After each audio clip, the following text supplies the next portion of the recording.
There are five factors that influence your credit score. And if you're living in America or any part of the world that use the credit rating system to predetermine whether or not you get access to capital for business or capital for personal use, you need to take the time to understand those factors that are influencing your credit score. Now, if you look on screen, you would see those five factors: payment history, utilization ratio, length of credit history, mix of accounts, and new accounts. But do you really understand what these five factors represents? I encourage you to stay with me throughout this program today, and I will definitely break all of this down so you have a clearer understanding of what we are talking about. But just before we get into today's program, there is a common saying, and that is America runs on credit. I promise you again that before we end today's program, you will be able to judge for yourself whether or not that is true. So I begin my program today by pointing out a number of statistics. In the United States of America, we have approximately 70% of the US population that holds a credit card. And out of the 70%, we have approximately 34% that holds between three to four credit cards. That's a big number. And 70% of American population is perhaps close to 200,000 persons or above 200 million, 200 million persons. There's a very big population, uh, big business. All right. We also looking at some additional statistics, and what we've seen is that 164.3 billion US dollars was invested in the credit card market in 2022. So these are very important facts for you to know. A lot of monies are invested into the US credit financial market, which helps to definitely put some additional monies into people's pockets. Now, whether that is being leveraged into assets or to liability, we will not look at that today. Some other statistics that I want to bring to you is that 1.12 billion credit cards were issued in 2018, and the number is quickly climbing. The market is getting bigger and bigger and bigger. Now, here the challenge, and this for me is a justification for the reason why we do what we do. The challenge is that we are seeing 33% of the US population that needs debt reduction support. And I repeat, 53 of the American population who are using credit cards need debt reduction support. Now, what this means is that you're taking out credit, but you definitely do not understand the five factors that are influencing your credit score and so much more. So, today we're going to do a little deep dive into this entire concept so as to ensure that moving forward you have a better working knowledge of how to get into credit, and possibly how to leverage credit and mitigate the process. So let's begin by looking at payment history. Now, I'm going to speak of this from two standpoints because I do believe that you need the information. Payment history accounts for 35% of what is reported to the credit bureau. And it is from this a report is generated, and that report can either hurt or help your credit score. Now, in terms of your personal credit, the it may go all the way up to 850. And what 850 means, it means a whole lot Because anyone that has a credit score between 800, 850, guess what? You're the one who will be able to access lines of credit. You're the one that will be able to attain loans, whether it's car loans, student loans, or mortgage. And the APR will be much lower for you simply because you have a high credit rating. What this means is that you are fundable. It means that you are responsible in terms of your payment history. And I will explain this for us. So we're looking at the first aspect of it. We look at the second aspect of it, in a while. And so it's very important to have a high credit score. If you fall within the 300, the 400, the 500, the cost for capital is going to be higher. There may also be difficulties for you to access capital. So there is so much that you need to read into payment history. It is not something for you to take lightly. All right. The American population is set up in such a way that if you do not know these things and you are mismanaging this process, it can hurt you a whole lot.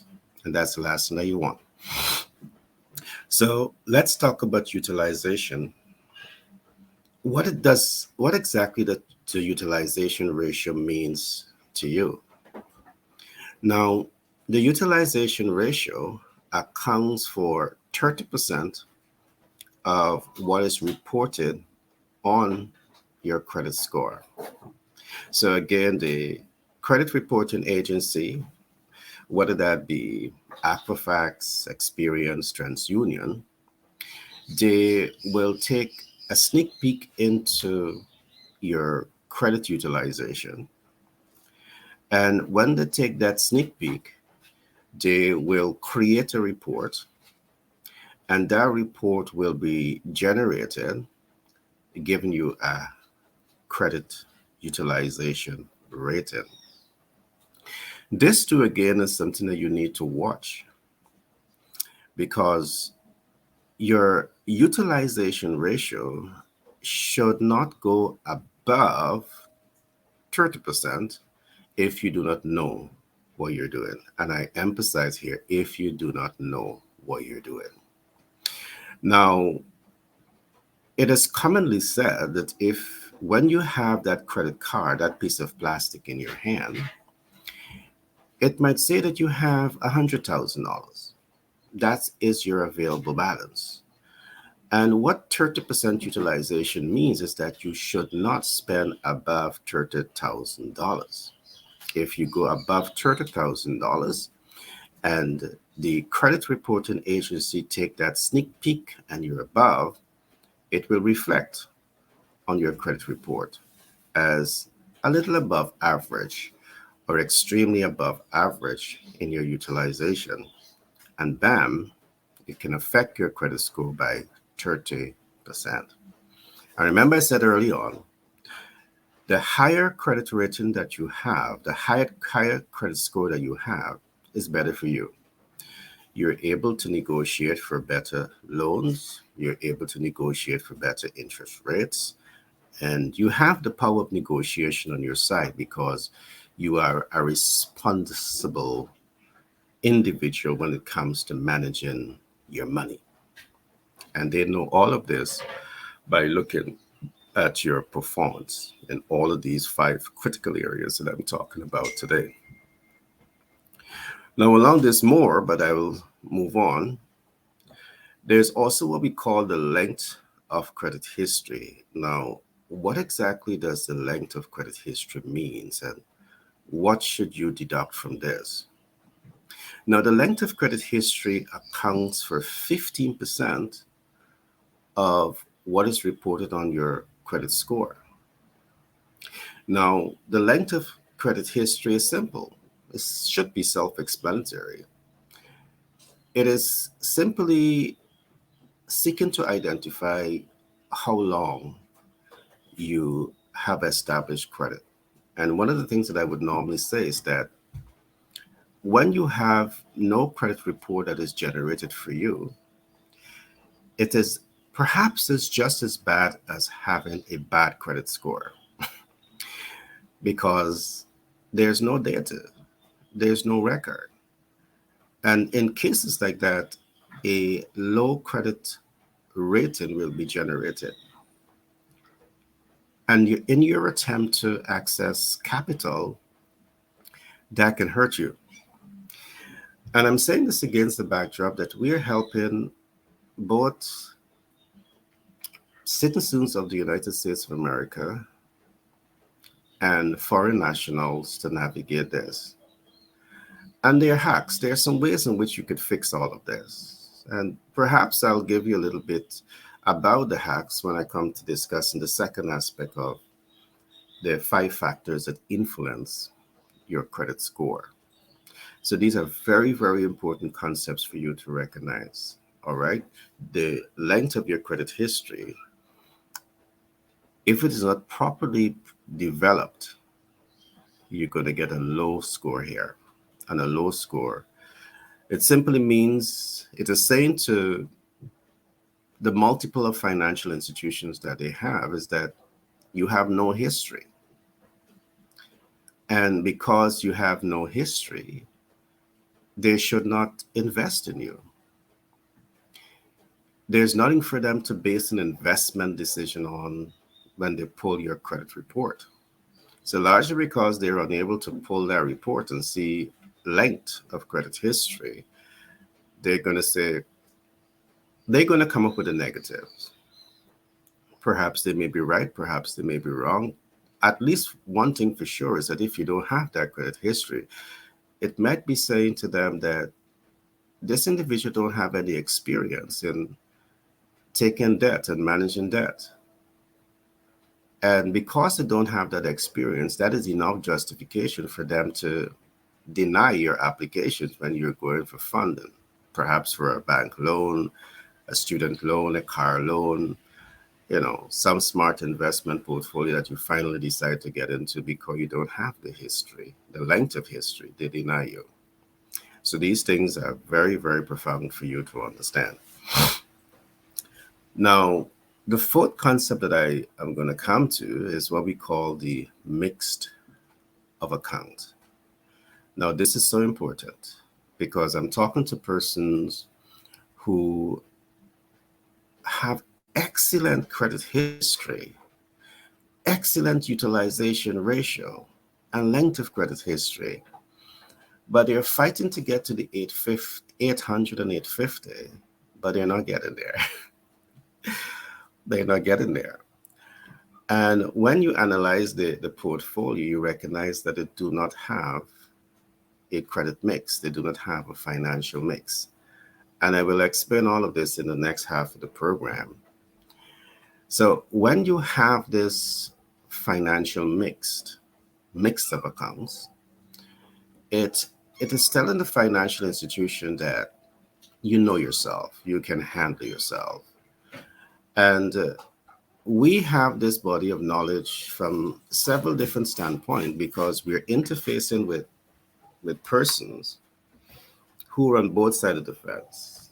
Those who we are helping to increase their credit above 500, carry them to the 700 and into the 800. So we are able to have that bird eye views into all of these different stakeholders and look at those factors that are influencing their excellent credit rating. And you need to know all of this. All right. There are smart ways in which you could go about to bump up all of this in a faster period of time. Later on, we'll look at some of those hacks. So we're talking about the mix of accounts. You need to be aware of it. I'll explain each of them in the brief shortly. The last concept that is going to influence, or the last factor that influences your credit score, is what we call the new accounts. Now, there's something that a lot of people do from the time you start to chase after, you make a decision that you want to access credit because credit is the lowest hanging fruit when it comes to accessing capital. Once you have all of the other systems, the pre-qualification criteria in place, you start to send out many applications for funding. So, and this is something you need to watch. There are a certain number of new cards that you should apply for within a certain window, let us say every quarter. And if you exceed this number, it can hurt you. There is a concept that we call inquiry.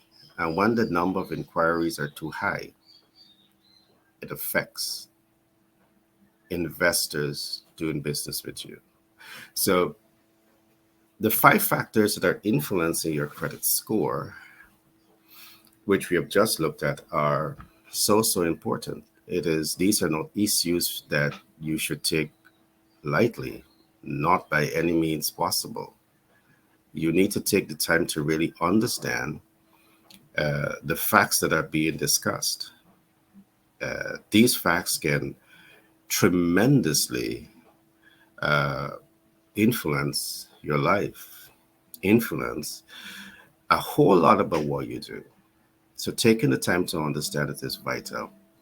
Now, it is my recommendation that you get a mentor, to get a coach that can really help you navigate this process so you're able to make better decisions when it comes to managing your FICO score, managing your credit score. So let me go into the other half as I promised. So you know that payment history accounts for 30%. Payment history accounts for 35% of what is reported. Utilization ratio accounts for 30%. Length of credit history accounts for 15%. The mix-up account accounts for 10% of what is reported, and new accounts also accounts for 10% of what is reported on your credit score. And you need to be able to manage each of these factors when you're looking for a high credit score, when you want to get that high credit score. And remember, the higher your credit score, you're better able to negotiate for better interest rates. And that can save you thousands of dollars or hundreds of thousands on debt portfolios that you're creating. All right. Perhaps to invest in a business or whatever you want to do. And you need to understand these things. Now, let me explain a little further what is payment history. Payment history gives a reflection of the number of on time, late, and early payment. So there's 3 things that is being looked at here. Whether you're paying on time, and if you really want an excellent payment history, you want to be certain that you're paying on time every time. You're paying on time every time. All right. It can also be to your advantage if you're not only paying on time, but you're paying early. When you're paying early, it also creates the impression when the relevant institution take that sneak peek at your history to see that you're capable and you're able to pay on time. So, important facts for you to know. And the last aspect, I already warned you about this, is late payments. You need to stay far, far, far away from late payments, because late payment will affect your credit score, and depending on how late it is, it can become a derogatory. And derogatory takes a long time to come off of your credit report. We'll talk later on about derogatories. Now, along with this, let's move on to the utilization ratio so you understand this. I give you some ideas. You see, your available balance is not an indication that you can spend the entire sum that is available to you. It is advisable to only spend up to 29% or 30% of what is available to you. When they allocate funds to you in terms of credit, the credit reporting agency, they're looking at all of this. The companies that would have set up this framework, they are going to be looking at all of this and they're going to report you. So if you're a risk, the entire ecosystem knows that you're a risk because they're able to get these kinds of information. So when they do that hard pull or soft pull, immediately your information bumps up. And when the information bumps up there and it shows that you at 60, 90% utilization, it sends off a red flag. And when that red flag goes off, um, nobody wants to allocate monies to you. Or if even they allocate monies to you, they're going to allocate a very small amount at a high interest rate. So these are important statistics for you to be recognized of. So I give you the warning, but there's a hack to this. If you don't understand how to use credit cards, it's better for you to do everything that I've just said to you. Do not spend above 29% of your available balance. But when you understand how to use credit cards, you can max the credit card out, but you need to understand a whole lot more about what I'm talking about. I talked in previous broadcasts about the billing cycle, so I would not go into this now. And I advise you to take a look at that to really unlock some of what I'm saying to you. Smart people are able to max the card out and they're able to bring it back down to 29% by the end of a cycle. And by the time they get to that due date, it's down to zero balance. But look at the previous broadcast and you will have that details. So the length of credit history, what exactly does this mean? I did give an example. It simply means the number of years you would have established credit line. And of course, if you're opening a credit card for the first time, you have no length of credit history. The length of your credit history is going to start counting from the day that you open that first credit line. Is that to your advantage? You be the judge. Because if you're looking for money and you're looking for money now because of the fact that you do not have an excellent credit history, a length of credit history, this will affect your chances of accessing capital. But is there a hack to this? Is there a way around this? Yes, there is. There is that concept that we call the trade line, but I'll go into that at another broadcast. And by simply creating the right trade line, you're able to fix this challenge.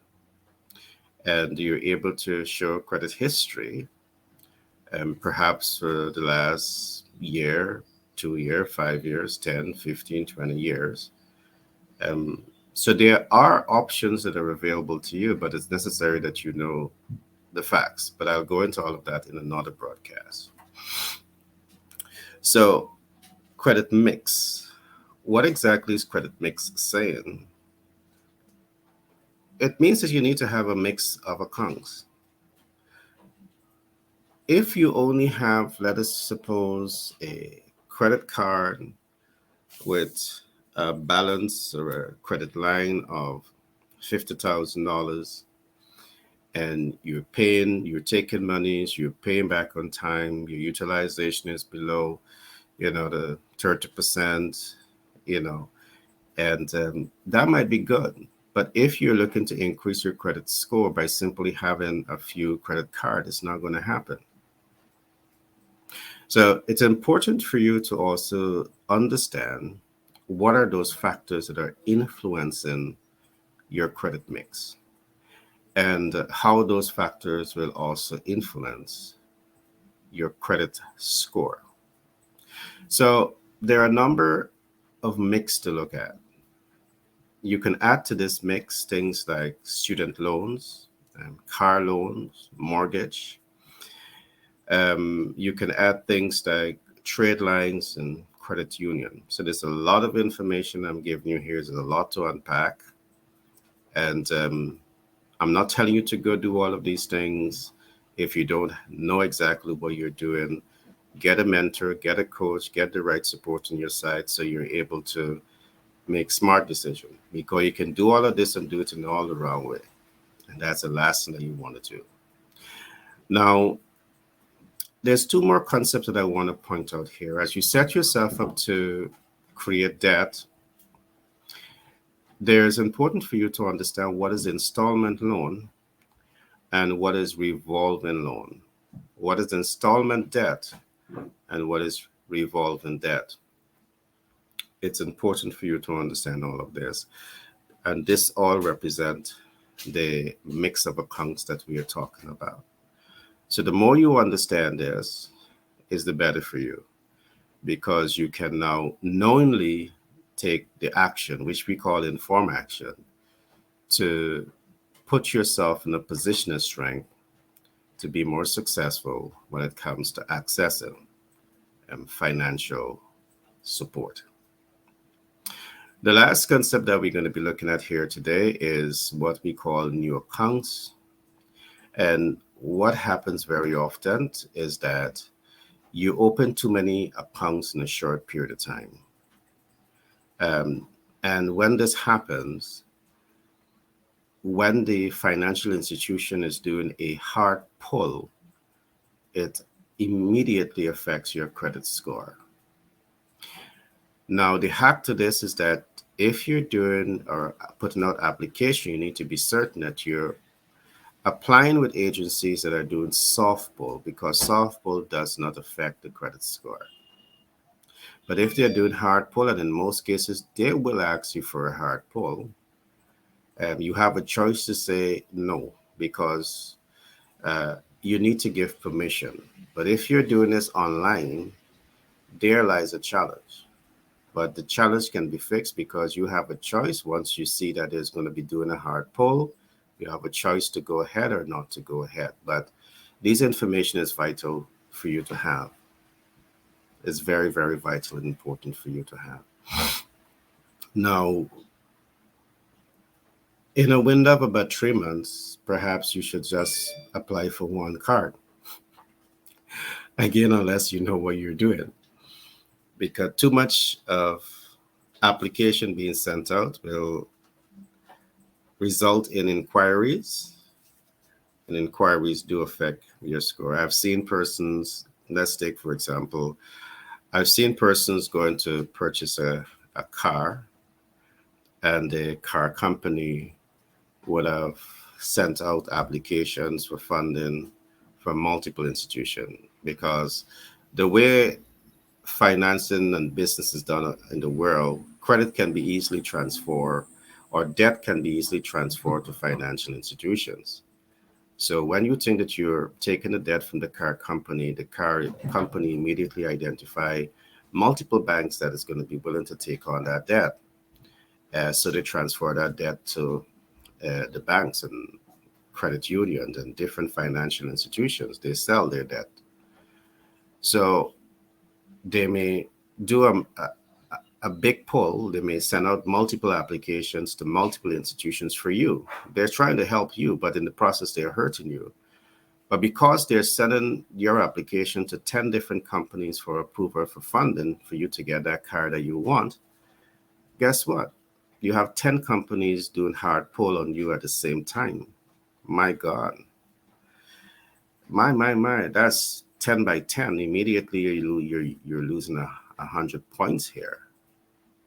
And if the number goes up, you're losing more points here. So these are things you want to be so aware of and careful of, and ensure that you have a subject matter expert on your side to help you manage this process. All right, so there you had it, the 5 factors that influence your credit score. I trust today's program was detailed enough for you to have key information of those factors that are affecting your credit score. My name is Gary Thompson. I'm a business development consultant by profession. I'm a humanitarian by nature, and I'm the self published author for several books, including 10x Branding and Marketing Blueprint, The Psychology of Money, and so much more. I represent Pitch Deck out of New York and 10x B&M LLC. And in the need that you need a free consultation, the numbers are on your screen. We also have a base in the Caribbean, so you can reach out to me either in the US or contact our base in the Caribbean. If you are in the Caribbean, you need help with these things, and we'd be happy to help you mitigate the process. Be blessed and see you in the next broadcast.